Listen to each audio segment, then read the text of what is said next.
Educação à distância, mudando realidades.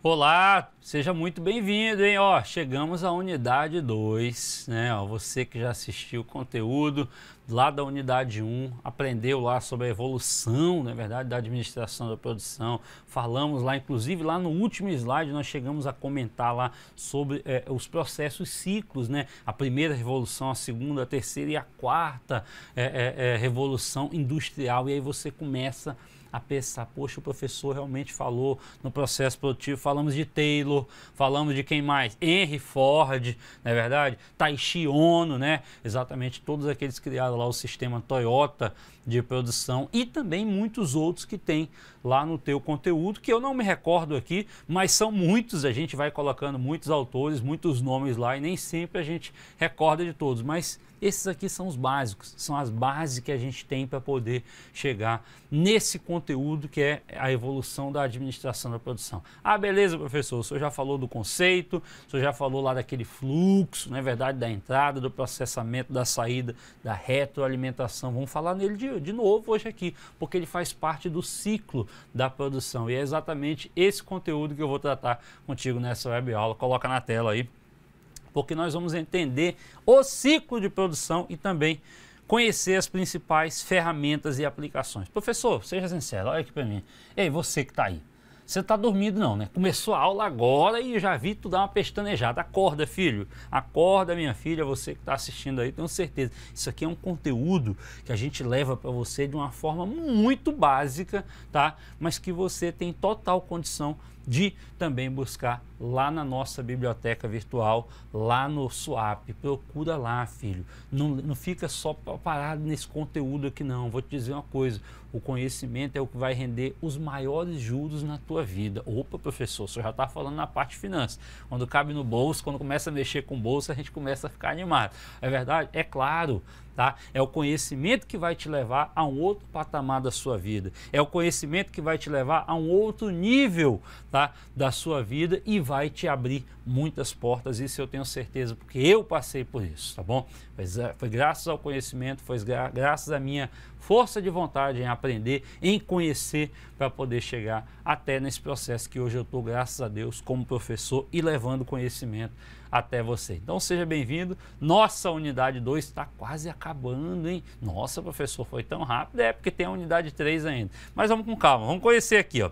Então, o ciclo de produção, o objetivo da função produção, claro, é produzir produtos. Ah, professor, fala sério, né? Ou operacionalizar os serviços com maior nível de qualidade e no menor custo possível. Rocha falou isso. Fazer mais com menos, mas não perder a qualidade, tá? Qualidade é fazer certo da primeira vez, é fazer mais com menos, mas entregar o mesmo produto que foi planejado lá no início. Não dá para me simplesmente, não, vamos dar uma reduzida aqui vamos tirar um semicondutor aqui, alguma coisa para deixar mais barato. Para com isso, vai dar problema, vai chegar o produto mal acabado.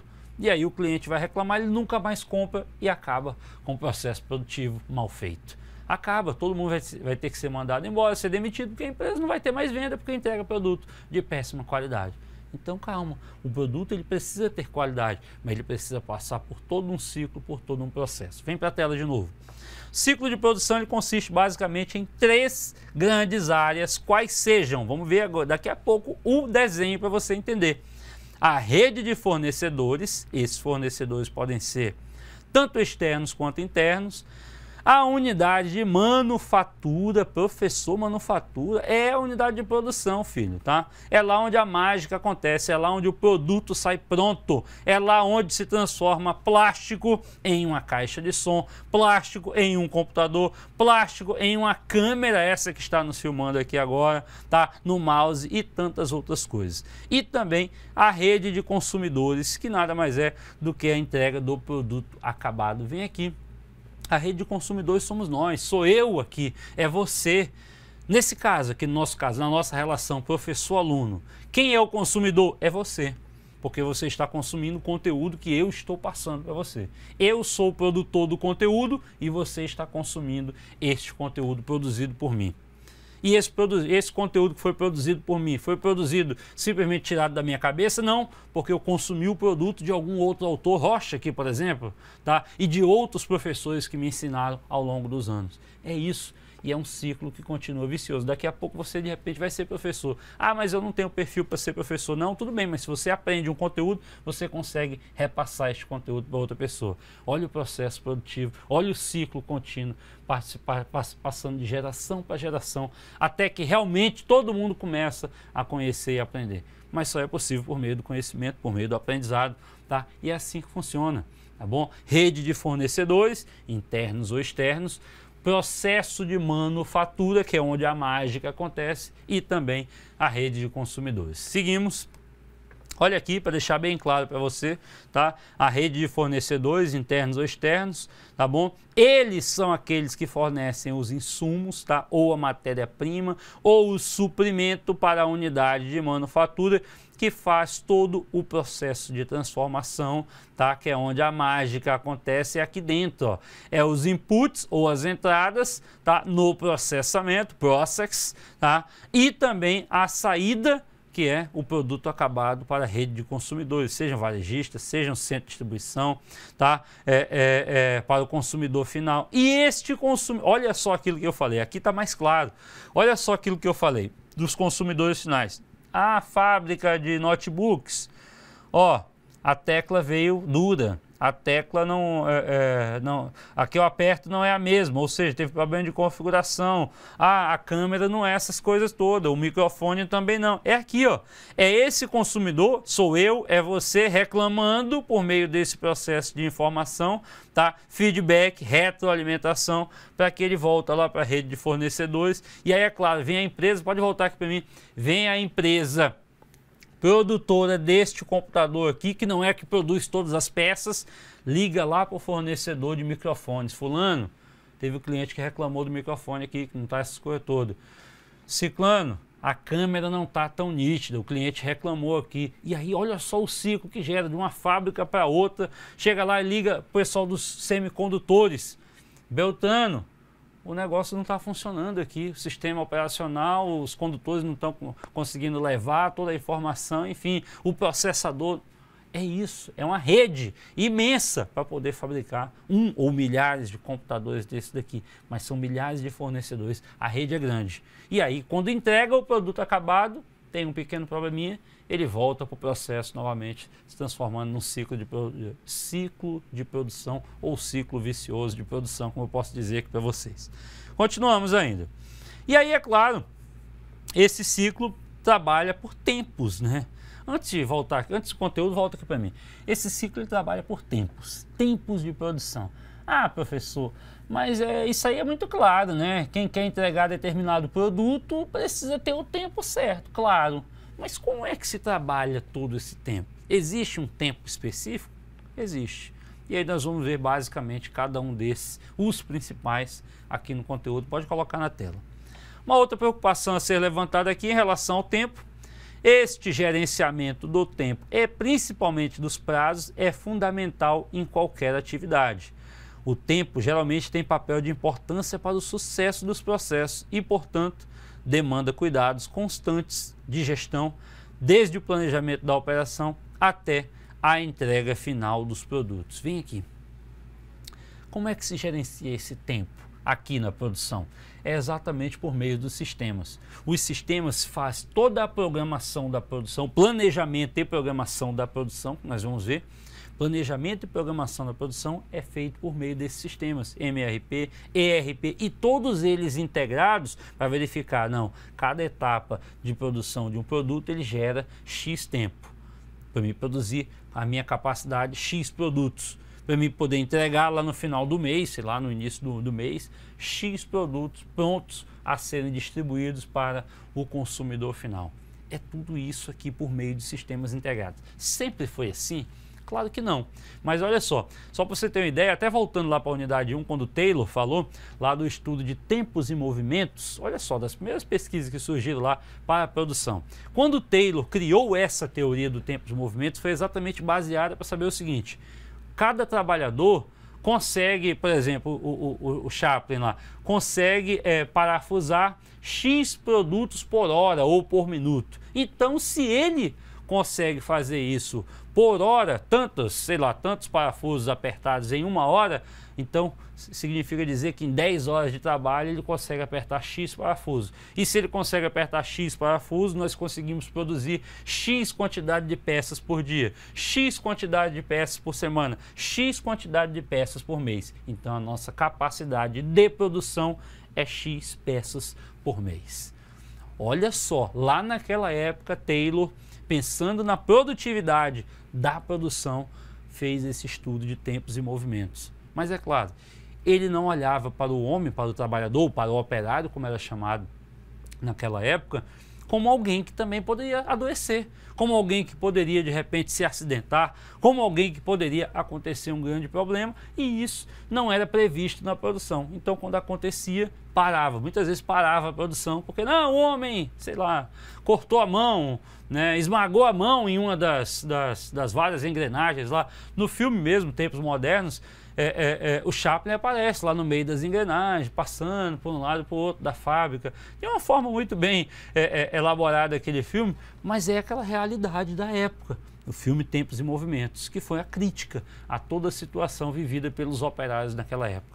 Tempos e movimentos. Olha só, é a mesma coisa hoje. É claro, de uma forma muito mais organizada, muito mais planejada, de uma forma muito mais humana, porque hoje se vê a necessidade humana, isso já também por meio de várias teorias comportamentais da necessidade humana, enfim, teorias voltadas para o ser humano, que o ser humano também precisa, ele tem necessidades, ele tem sonhos, ele tem dificuldades que podem acontecer imprevistos. Hoje tudo isso é muito previsto por meio do próprio sistema.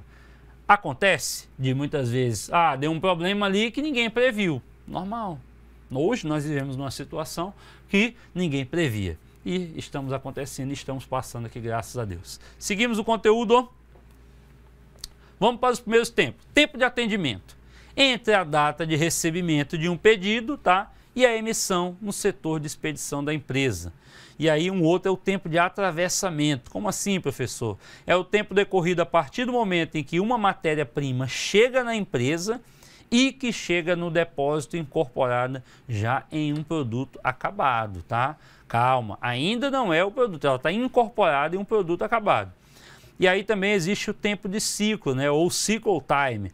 É o tempo necessário para a fabricação de uma peça. Opa, professor, essa peça aqui desse computador, qual o tempo de ciclo dela? É X. Tempo de espera. Waiting time, né? São todos os tempos improdutivos, né? Que não acrescentam valor a produtos ou serviços.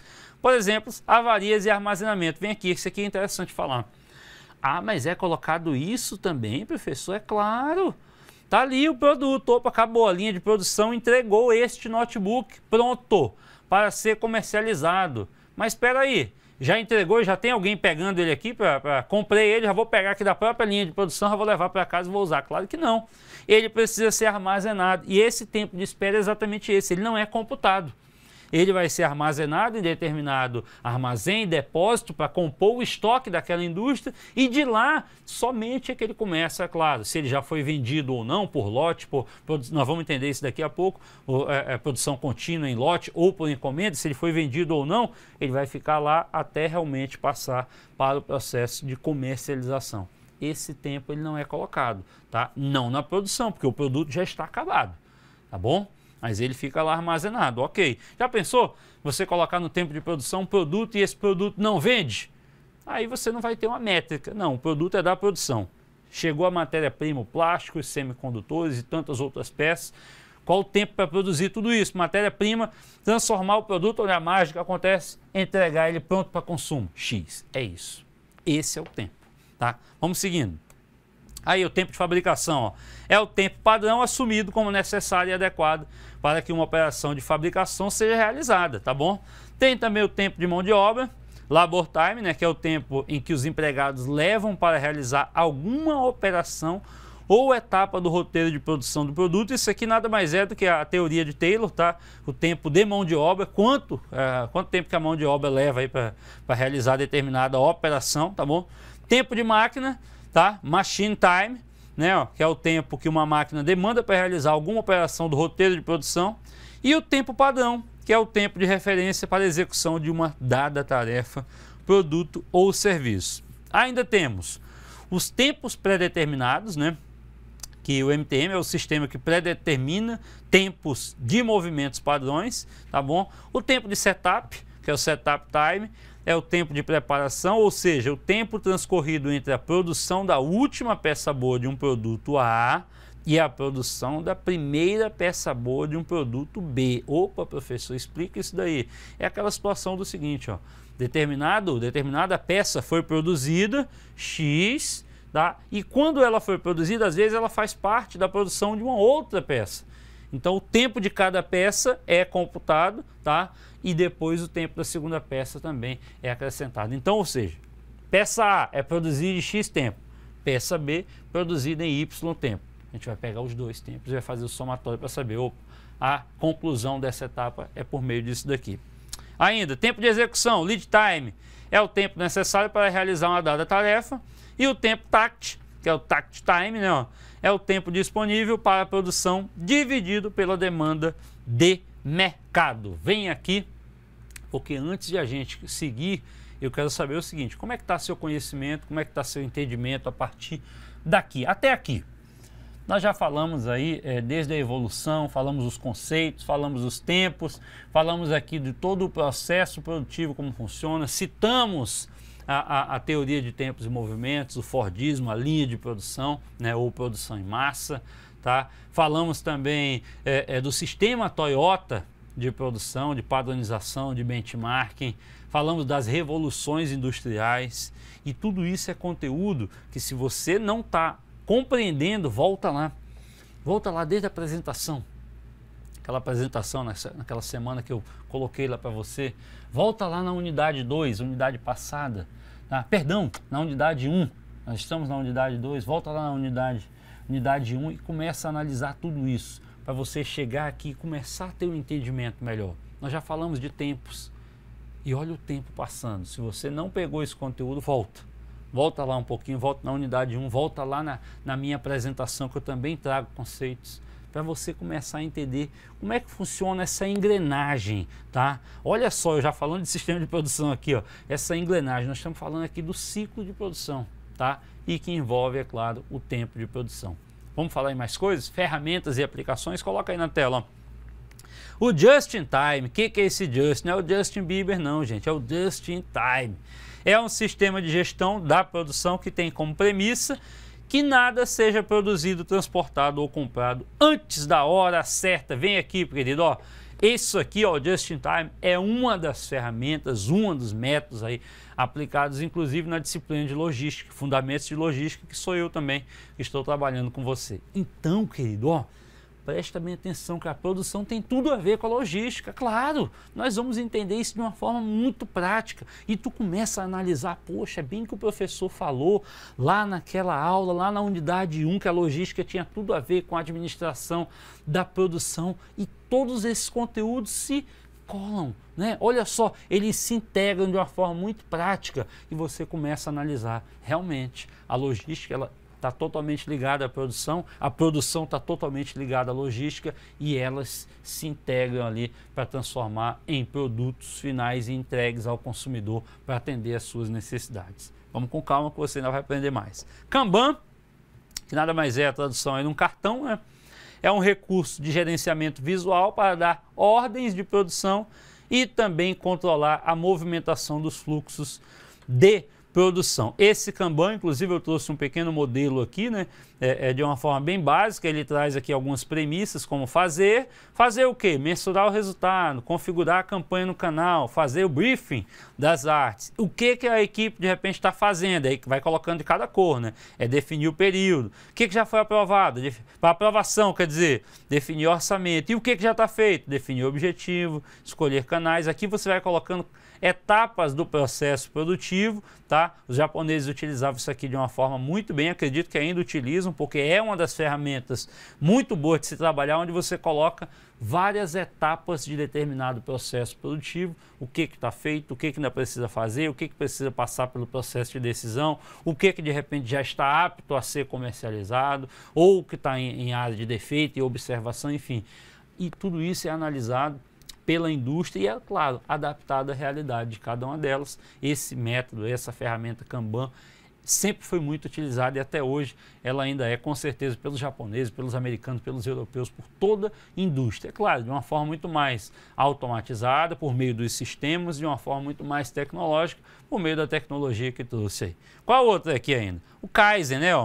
Que é uma mudança para melhor, consiste em uma filosofia em que se busca a melhoria contínua. É a questão da qualidade. Também uma filosofia de origem asiática, japonesa, que ela traz em sua essência a melhoria contínua. Essa é uma filosofia que você não pode simplesmente entregar um produto e, opa, esse produto está perfeito, está ótimo, ele está atendendo a todas as necessidades. Mas ao longo do tempo, novas ferramentas vão surgindo, novos formatos vão surgindo e você precisa estar em processo de melhoria contínua.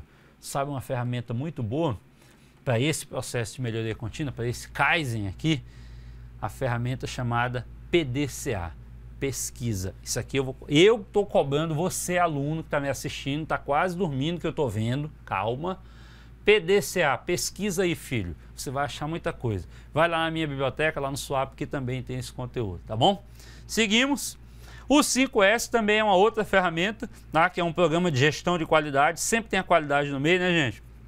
Empresarial, desenvolvido no Japão, sempre os japoneses, e visa aperfeiçoar aspectos como organização, limpeza e padronização. E aí ele trouxe aqui cada um dos censos, né? O Seiri, que é o censo de utilização, o Seiton, que é o censo de ordenação, o Seizou, que é o censo de limpeza, o Seiketsu, que é o censo de saúde, estou quase no japonês, e o Shitsuki, que é o centro de disciplina. Este aqui é o 5S, de forma básica ele está no nosso conteúdo, mas ele também está em pesquisa na rede mundial de computadores que você pode pesquisar e você vai achar milhares de assuntos, de conteúdos voltados para essa ferramenta, porque ela foi muito e ainda é muito utilizada, tá?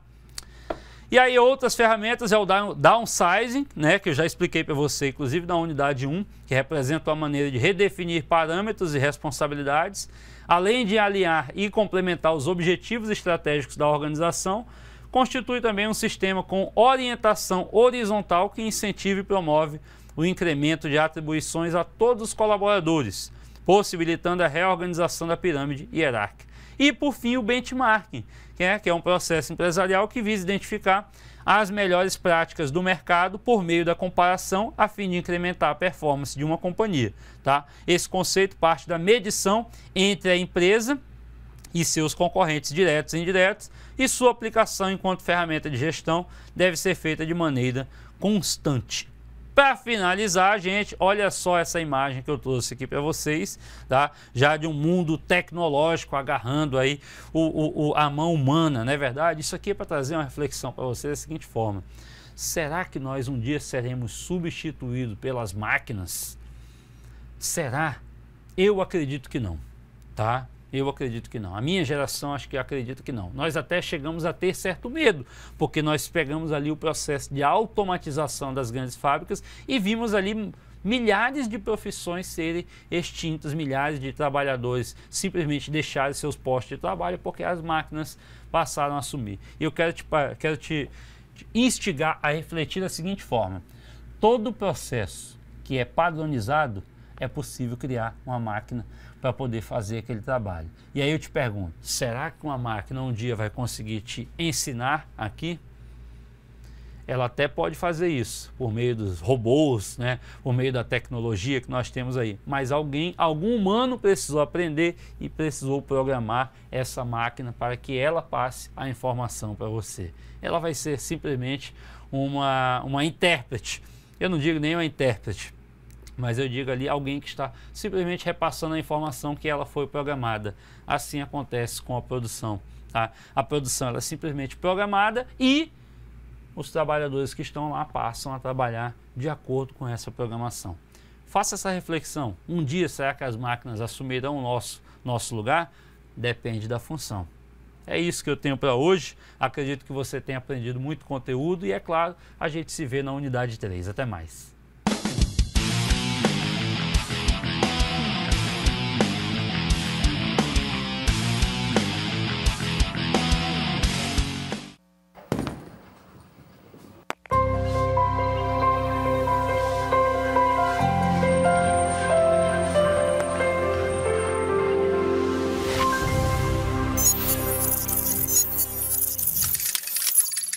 Educação à distância, mudando realidades.